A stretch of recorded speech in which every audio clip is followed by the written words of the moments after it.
Hier, le gouvernement confirmait l'ajout de 3 journées pédagogiques pour permettre un peu de répit aux enseignants. Il ajoutait même que ces services seraient offerts sans frais supplémentaires. Une autre décision prise à la l'aveuglette qui aura des impacts financiers dans plusieurs milieux déjà précaires et bien sûr sur le personnel. Cette décision est la goutte qui fait déborder le vase. Soyons clairs, nous n'avons rien contre l'ajout de journées pédagogiques en contexte normal.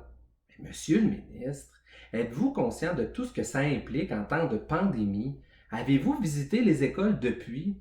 Nous ne sommes pas en contexte régulier. Les règles sanitaires créent une surcharge de travail réelle. Les concierges cumulent les heures supplémentaires pour tout désinfecter et que tout soit sécuritaire pour tout le monde. Le personnel administratif croule déjà sous les montagnes de tâches supplémentaires que la pandémie leur apporte.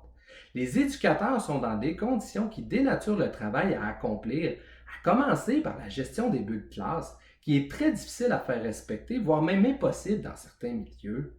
Les techniciens en service de garde devront encore une fois se revirer de bord sur un 10 sous. Ils devront organiser les journées, faire parvenir l'information aux parents, procéder aux inscriptions, faire les groupes, s'assurer qu'il y aura assez de locaux pour tout le monde et bien plus encore, alors que leurs cours étaient déjà pleines, en grande partie à cause du manque de personnel. Monsieur le ministre, avez-vous pensé au personnel avant de prendre cette décision? Avez-vous songé à donner un répit au personnel de soutien? Eh bien non. Encore une fois, vous démontrez un grand mépris pour le personnel de soutien qui n'a certainement pas été consulté pour cette décision insensée. Nous le répétons depuis un bon moment, le personnel de soutien est déjà surchargé, en sous-effectif et en état de fatigue extrême. Faut-il vous rappeler que nous sommes là depuis le début de la crise, soit depuis près de 8 mois maintenant? Depuis tout ce temps, nous avons collaboré et nous avons tout fait pour maintenir un service de qualité et même plus encore. Cette fois-ci, vous abusez de notre dévouement.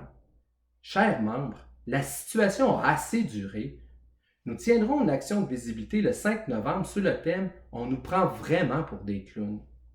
Pour l'occasion, nous vous demanderons de vous déguiser en clown. Tous les détails de cette action seront publiés sous peu. Aussi, dès maintenant, nous vous demandons de vous protéger. Protégez votre intégrité physique et votre santé mentale, entre autres en prenant vos pauses. Arrêtez de faire du bénévolat. Arrêtez de répondre aux nombreuses demandes, aux courriels le soir et la fin de semaine, de faire des achats pour votre groupe sur votre temps personnel, de ne pas réclamer en plus le kilométrage et les allocations pour les déplacements.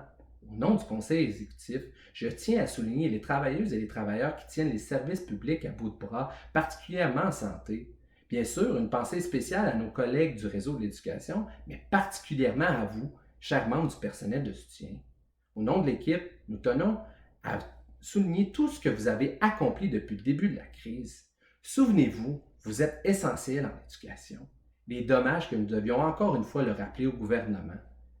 La négociation a débuté depuis près d'un an et depuis il fait la sourde oreille. Monsieur Legault, Monsieur Roberge, Madame Leblanc, qu'attendez-vous pour valoriser le personnel de soutien? Ça fait bientôt un an que la négociation est enclenchée. Qu'avez-vous fait de concret pour combler les manques à gagner?